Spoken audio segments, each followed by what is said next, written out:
But speaking of culture, Penn State finally decided to pull the plug with James Franklin. James Franklin has been, after the game against Northwestern, has been fired. I mean, you look at his record at the University of Penn State. Looking it up right now, if I could try to find it. Yes, 104-45. He has a conference record of 64-33 and a Big Ten record of 65-37. But he's known for not having the greatest records going up against top 5, top 10, top 25 teams in the nation. And I think him losing 3 consecutive games. Okay, Champ and I, we discussed it. No shame losing to Oregon. Because even though it was at Penn State, it was against a really good Oregon team. No shame in that. But to lose to UCLA, considering the circumstances with the team, because remember, they started off the season 0-3. They fired their head coach, Deshaun Foster. And now, all of a sudden, since the firing, Nico Iamaleava has been playing like crazy so far. Because we talked about how bad Arch Manning was. No, Nico. Now, all of a sudden, he's starting to play well. And I think that loss against Northwestern was the final straw. And unfortunately for Penn State, Drew Allard is going to be out for the rest of the season. I think Penn State had no other choice but to fire James Franklin because they've had enough. As a good family man James Franklin is, I mean, Champ hit it on the nail. Had it not been for that college football playoff appearance last year, who knows? They probably would have let him go. But it was time. Penn State is now out of the playoff contention, so who knows what's going to happen to them. They're not going to get the head coach from Indiana who just signed that fat 8-year, $93 million contract. So who knows who Penn State is going to hire. It has to be the type of guy that can lead with example. I mean, but the problem is with Penn State, you're not going to find anyone to replace Joe Paterno. Now, look, Joe Paterno, obviously, there's controversy because of the whole thing with Penn State, with Jerry Sandusky and everything else. You're not going to find a Joe Paterno, but you just need to find somebody that's good enough that Penn State can be proud of. And James Franklin, even though his record overall, but against top 5, top 10, top 25 teams, not the greatest to his favor. And look, man, I think the final straw was him losing to Northwestern. And I think Penn State finally just had enough. I mean, again, his record going up against top 25 teams, 17-26. Against top 10 teams, 4-21. Against Big Ten top 10 teams, 1-18. Versus Ohio State and Michigan, 4-16 in all games, but 1-14 against top 10 versions of those teams. So it was inevitable. They had to fire James Franklin. The question is, who's going to be the head coach for them going forward? So, BRF, what are your thoughts? It's amazing how far Penn State's fallen. At one point, they were the number 3 team in the country. They were number 3 in the country before the Oregon game. And look, hey, I get it. The Oregon game, I understand. That was a great game, down to the wire. Oregon made the plays necessary to win in your building. We get it. That's good team against good team. Sometimes it works out like that. It's one thing to lose a marquee game like that. Okay, you come back to get handled, but not only UCLA, but Northwestern after that. That was the final straw. That was the straw that broke the camel's back, because a lot of people are already tired of you from the standpoint of you can't beat good teams. You can't win when it matters against big teams. They're already kind of tired of you now. And then UCLA and Northwestern. I mean, they needed to do that to save the evil PR that would have came out of keeping James Franklin as a head coach. I mean, it needed to be done at this point. Yeah, you kind of look at it from from a coaching perspective. He pretty much maxed out what he could have done at Penn State. You know, he won a lot. He almost got them a national championship, but you got to be able to maintain something. If you fall off the way he did, like there's nothing else. There's nothing else for you. You have to be let go. I think it was pretty overdue. I thought it was gonna. I was one of those that thought it was gonna happen before the season started. So the fact that it happened after year 2 and 3, I mean that kind of goes to show they were already kind of getting tired of you too, and this recent level of bad play from Penn State and losing these games was just kind of that was it. That was the tipping point. And yeah, I think James Franklin needed to be. You don't wish firing on anybody. You don't wish for anybody to lose their job. But we also understand that football is even in college now. It's a business. It's a business now in college. I mean, people want to win. People want to hang. People want to win national championships. You know, want to let everybody know about it. And it's one of those things where I think it's the right call. James Franklin needed to be let go. They need to go in a different direction. They need to find a way to motivate this team to at least have them finish strong, because with 3 losses, they're all but done from the college football playoff. So now it's just a matter of just getting together and at the very least get bowl eligible. You're not going to the playoffs. You already had 3 losses. At least find some strength and quality, do something. Just do something. Do something.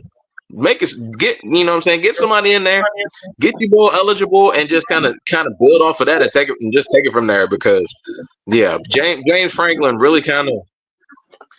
And he was a disappointment in terms of high level games, and just he couldn't get it done when it mattered. And then you go out and lose games like that. Then Penn State really had no choice, and it had to be done. Talk to him, big fella. Hey, couldn't have said it no better than that, man. There was a lot of speculation that he might have been fired last year if he hadn't made the college football playoff. But you gotta ask yourself this.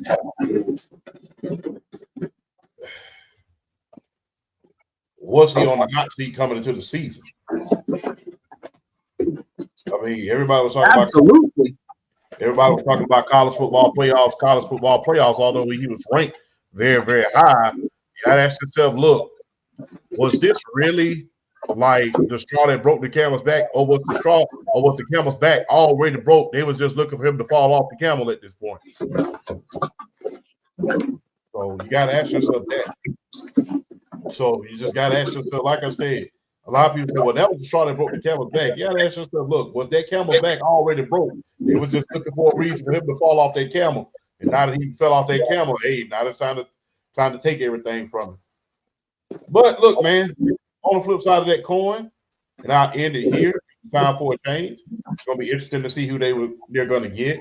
There's rumors about Coach Gundy, because he just got fired from Oklahoma State. There's rumors about Coach O from the 2019 LSU Tigers, that he might be interested in coaching again. But hey, I'm gonna just be real with you, man. I'm just gonna be, if I can get fired and make $50 million, you can go ahead and fire me tomorrow.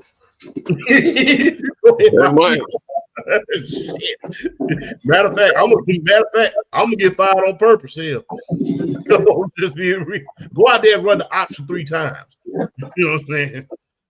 Just being real. No, I'm just kidding. But I'm just being real. Look, if I get fired, $59 million for me to walk out that door, you never hear from me again. And the only thing I got to do is look for a job. You didn't say I got to get a job. You said I got to look for a job. All right, I'll look for a job. I look for it. I'll be searching. What type of job is that? Magic City? No, I'll be searching. I'll be searching at normal places. Like Pebble Beach, and at the coffee shop. Stuff like that. I'll be searching for me a head coach or a media job.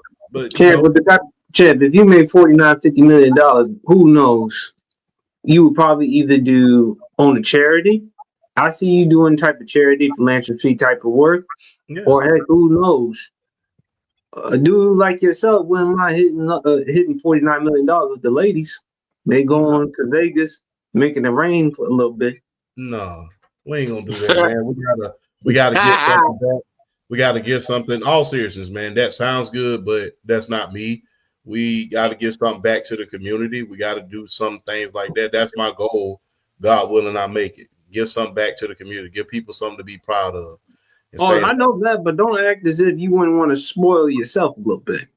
I'll spoil myself with a couple of hats, some watches, some socks, stuff like that. But I'll make one trip. I'll make a couple trips up there to the Taj Mahal. But I ain't gonna I ain't gonna overdo it. You ain't gonna see me in there every week, man. I'm past that, man. I'm up there, man. But again, $49 million for a buyout, though, and who knows? I mean, hey, to get fired and still able to collect all them money. I mean, hey, you ain't gotta work a day in your life. But hey. I hope for Penn State it works out, and hopefully James Franklin he lands back on his feet. Hey, look, I'm just gonna be real. Look, they have been desperately trying to replace Joe Pa. They have been, and I believe this, the only way to destroy once and for all the demons of Joe Pa and Jared Sandusky is to finally win a national championship.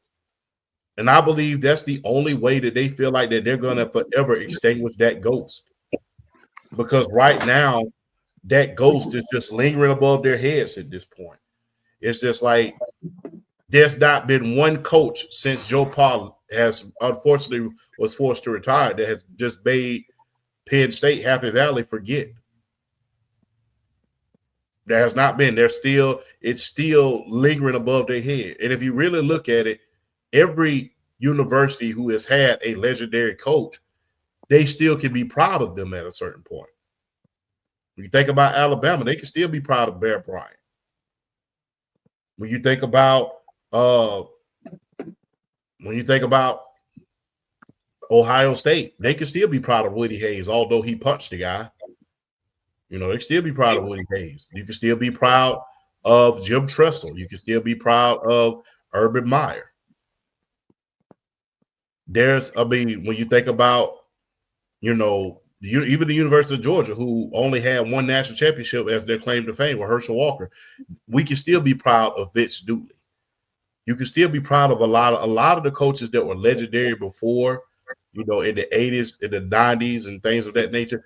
Those coaches you can still be proud of because guess what? All of something that heinous hasn't came out about them. Granted, those coaches in college were, involved in controversy, but nothing up to that magnitude. Even Florida State, even when Bobby Bowden towards the end of his career got accused of, the cheating scandal. Yeah, the cheating scandal, that was bad, but that's not something that's just so egregious that everybody's going to cancel you about it. So when you really look at it, every program in college football, as far as legendary coaches, they have coaches that they can be proud of, and they can look back and say, this was the greatest coach of all time. This is that. When you really except Bobby Petrino. Well, except for Bobby Petrino. He's not a legendary coach, though. But he did win a Heisman. He did help Lamar Jackson win a Heisman in Louisville. But anytime when you think good, anything you try to think positive with Bobby Petrino, you think all them blatant lies. And we all know Atlanta. And you told me, you said, so Alge, the tight end, I keep forgetting his name. I know who he is. Alge Crumpler. Not really a mean dude. Not really emotional type of guy, but they clash. But back Damn, to damn. You mean to tell me I accidentally lost it and came back and I had to get in the middle of this conversation talking about that dumbass? but I believe that they're trying to desperately get that national championship in order to take that stain off of the university. And I believe really and truly that they believe that a natty will take the stain off of that university to finally give them that chance to say, okay, we've got past the Joe Pa situation. Although he's the greatest coach that we are ever going to have in the history of this program, we finally got that stain out of our clothing when it came to that scandal, and we have won a national championship if we have done it the right way. That's what they have always. I think that's what Penn State craves at this point. We need a national championship in order to cleanse us from the old regime once and for all. And until they get one, it's just not going to happen. Only time will tell, but champ, I don't think even if they win a national championship, people are not going to disregard what transpired at Penn State. Considering what happened. The younger generation, look, people have short memories nowadays, man. Now, us older cats, we're going to remember that forever. We're going to remember that forever. Now, but I understand younger generation. It's just like, hey, we got something that we can hang our hat on. What I mean by that, they're trying to cleanse their souls of it, is you get a national championship. Now the younger generation has something that they can hang their hat on in order to be proud of. Because if you really look at the E60 of that, the young people, they don't even acknowledge Joe Pa anymore. They don't even acknowledge it. Well, do they acknowledge it, or do they even know? Because even younger generation, and they don't acknowledge it, and they don't know. They interviewed a couple of young cats about him, and they were like, "Yeah, good coach, but we don't acknowledge him." They don't even acknowledge him. So until they get a new head coach that finally brings them that national championship, it's always gonna be but we'll always can't get that stink out of our nose as far as Joe Pa is there. Because when you think about Joe Pa, you can't think about anything but Jerry Sandusky, unfortunately. You don't think about, it's a shame. When you used to think about Joe Paterno, you used to think about the team that beat the University of Miami in 1987 when they had Vinny Testaverde, one of the best offenses in the league, and Vinny Testaverde won the Heisman. When you thought about Joe Pa, you talked about great long-term coaching. And when you talked about Joe Pa, this is a tradition that still resonates today when it comes to Penn State. You cannot talk about Joe Pa and not talk about some of the greatest linebackers and some of the best running backs that you've ever seen in college football history. That's what you used to think about. Now, when you think about that, you think about a lot of other shit. Now, when you think about Joe Pa, and that's what I think that they need, because you have all of these great running backs coming out. You have all of these great linebackers that have come out. Now, what you're missing is the one for the thumb, that natty. Because you're still recruiting great running backs. You're still recruiting great quarterbacks. You're still recruiting great wide receivers. You're still recruiting great teams. But you haven't gotten that one national championship to cleanse your soul and make people forget about everything else. Make the young people feel like, okay, I don't have to attach myself necessarily to Penn State and Joe Pa. I have a national championship that we can call our own. This is the new generation, the new regime, and everything like that. It's sort of like, look, and I'm not comparing it to this. It's sort of like how the University of Miami, 2001 team, they were very, very brash. They were very, very bold, but they separated themselves on how they acted from the 80s version of the University of Miami. But they were loaded. Yeah, they was loaded. But the thing is, those kids, they were going to class. They were trying to do it the right way. They didn't get caught up in the news and stuff like that in 2001 or the 2002. They was trying to separate themselves from that. They was trying not to be the bad boys. They were trying to be model citizens. And I think that's the national championship that Penn State craves. One like that, where we can say we did it the right way, without scandal, without controversy, and without that name Jerry Sandusky and Joe Pa being a stain on the Penn State name. That's what I think they're yearning for at this point. They also have to win the national championship, but they also have to change the culture not only on but off the field. Even if they win a national championship, you gotta also change the culture off the field. Because you always say this, big fella, 1,000 attaboys is erased by one off shit. Yes, and that all shit was a big one. Matter of fact, they doo-dooed on the floor and dragged it out in the yard. Yeah, I mean it's the type of piss stain that you cannot remove. Yeah. So I hope for Penn State it works out for them.